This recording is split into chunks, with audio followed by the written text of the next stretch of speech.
আসসালামু আলাইকুম রহমতুল্লাহি ওয়া বারাকাতুহু। সম্মানিত প্রিয় দিনী ভাই বোনেরা, বশীকরণ মুজাররদ একটি আমল আপনাদেরকে আজকে শিখিয়ে দেব। মহব্বত বশীকরণের জন্য যারা এই কাজটি করবেন, ইনশাআল্লাহ ইনশাআল্লাহ ইনশাআল্লাহ এই আমলটি করার পরে আপনারা এর দেখবেন, এর খেলা দেখবেন। ঠিক আছে? এমন মুজাররদ একটি আমল আজকে আপনাদেরকে শিখিয়ে দিব ইসমে আজম দিয়ে বশীকরণ কিভাবে করবেন, কোন সময় করবেন, কোথায় করবেন, সবকিছু আমি বলে দেবো ইনশাআল্লাহ। দেখেন, আমি যে ভিডিওগুলো দেই রিসার্চ করে অথেন্টিক দেওয়ার চেষ্টা করি। ঠিক আছে? আপনারা এই অনুযায়ী আমলটি করবেন। যার রুহানিয়াত যত ভালো হবে, যে যত আমল করতে পারবে, তার এই বশীকরণ মহব্বত মানে এই আমল দিয়ে তার তত কি হবে, ফায়দা হবে ইনশাআল্লাহ। দেখেন, আজকে দুনিয়ার জমিনে মানুষ খুন হচ্ছে, চতুর্দিকে মানুষ খুন হয়ে যাচ্ছে ভালোবাসার কারণে। পরকীয়া জর্জরিত হয়ে একজন স্ত্রীকে রেখে আরেকজন স্বামী আরেকজনের সাথে পরকীয়া করতেছে, আরেকজন স্বামী রেখে আরেকজনের স্বামীর সঙ্গে সে পরকীয়া করতেছে। কেন? এটার একটি মাত্র কারণ, সেটা হচ্ছে আমাদের ঈমান দুর্বল হয়ে গেছে। আমরা আল্লাহ ভীরু নয়।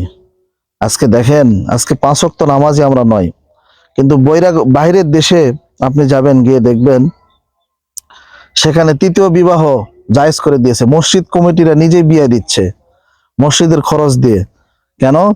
এই কথা যখন এলান হয়ে গেল এলাকাতে যে তৃতীয় বিবাহ দিবে মসজিদের কমিটিরা, তারা নিজেদের খরচ দিয়ে, তখন থেকে যাদের বিবি ছিল যে কেন বিবাহ দিবে, নামাজ না পড়লে বিবাহ দিয়ে দেওয়া হবে।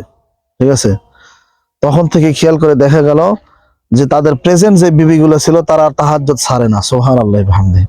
তারা তার স্বামীদেরকে মানে প্রতিদিন ডেকে তোলে, প্রতিদিন তাহাজ্জুদ পড়ায়, প্রতিদিন নামাজ না পড়লে যে বিবাহ দিয়ে দিবে, এটা একটা শাস্তি। তাহলে বলেন, কোন বিবি চাইবে যে আমার ঘরে সতীন আসুক? চাইবে না। আবার অনেক মালয়েশিয়ায় আপনি বিভিন্ন মুসলিম কান্ট্রিতে গিয়ে দেখবেন তারা প্রজেক্ট চালু করেছে যে 40 দিন জামাতের সহিত কোনো ছেলে মেয়ে যদি নামাজ পড়তে পারে, তাহলে তাদেরকে সাইকেল দিচ্ছে, মোটরসাইকেল দিচ্ছে। ঠিক আছে?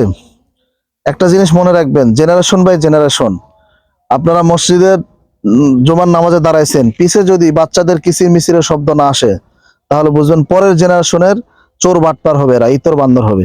আজকে আমলের দিক দিয়ে আমরা কিন্তু কি নেই, আমলিয়াত নেই, আমাদের রুহানিয়াত নেই। যত রুহানিয়াত আপনার ভালো হবে, তত কি হবে, আপনার এই বশীকরণ আমলগুলো তাড়াতাড়ি খাটবে ইনশাআল্লাহ। তাই আমি আপনাদেরকে বলতে চাচ্ছি, আপনারা প্লিজ এই আমলগুলো অথেন্টিক ভাবে পুরো ভিডিও দেখে করবেন। আমি যে কথাগুলো বললাম, একটা কথা যদি ভুল হয়ে থাকে আমাকে কমেন্ট বক্সে জানাবেন, অবশ্যই কমেন্ট বক্সে জানাবেন।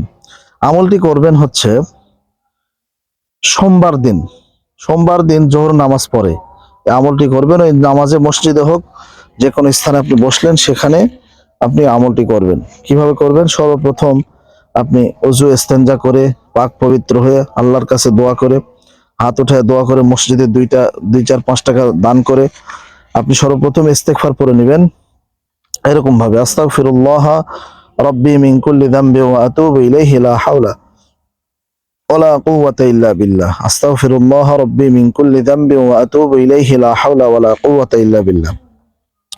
বেশি নয়, 3 বার পড়ুন, নিজের গুনাহ থেকে বিরত থাকুন। দ্বিতীয় যেটা পড়বেন, দরুদ ইব্রাহিম 3 বার পাঠ করবেন। আল্লাহুম্মা সাল্লি আলা মুহাম্মাদ ওয়া আলা আলি মুহাম্মাদ কামা সাল্লাইতা আলা ইব্রাহিম ওয়া আলা আলি ইব্রাহিম ইন্নাকা হামিদুম মাজিদ। আল্লাহুম্মা বারিক আলা মুহাম্মাদ ওয়া আলা আলি মুহাম্মাদ কামা বারাকতা আলা ইব্রাহিম ওয়া আলা আলি ইব্রাহিম ইন্নাকা হামিদুম মাজিদ। এইভাবে দরুদ ইব্রাহিম 3 বার পাঠ করার পরে আপনি যাকে ভালোবাসেন, যার মহব্বতে আপনি পাগল হয়ে গিয়েছেন, অবশ্যই বিয়ে করে নেবেন, অথবা স্বামী স্ত্রী হলে তাদের ভিতরে করবেন। আপনি কোনো মানুষ যদি হারিয়ে যেয়ে থাকে, এই আমলটা আপনারা করতে পারবেন ইনশাআল্লাহ। ছবি হোক অথবা মনে মনে হোক, তাকে ভেবে ধারণ করে বলবেন। এই দোয়াটা পড়বেন, আমি স্ক্রিনে দিয়ে দিচ্ছি, দেখেন। আল্লাহুম্মা ইন্নী আসআলুকা বিআন্না লাকাল হামদ লা ইলাহা ইল্লা আনতা ওয়াহদাকা লা শারীকা লাকাল মান্নান ইয়া বাদিউস সামাওয়াতি ওয়াল আরদ ইয়া যাল জালালি ওয়াল ইকরাম ইয়া হাইয়্যু ইয়া কাইয়্যুম।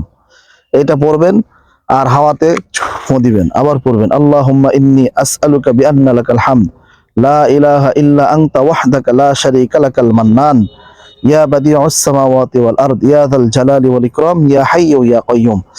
আবার পড়বেন এইভাবে 21 বার পরে 21টা ফু দিবেন, হাওয়াতে হোক বা তার ছবিতে হোক। দেওয়ার পরে আপনারা আবার পূর্বের মতো ইস্তিগফার 3 বার পড়বেন, দরুদ ইব্রাহিম 3 বার পড়বেন।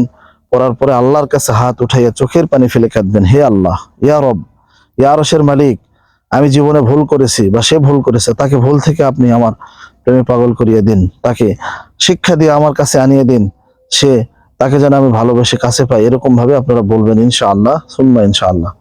দেখবেন এই আমলটি করার পরে অবশ্যই আপনাদের কাজে আসবে, এবং যত রুহানিয়াত ভালো হবে, যত আমল ভালো হবে, 5 ওয়াক্ত নামাজ কাজা করা যাবে না, ঠিক আছে?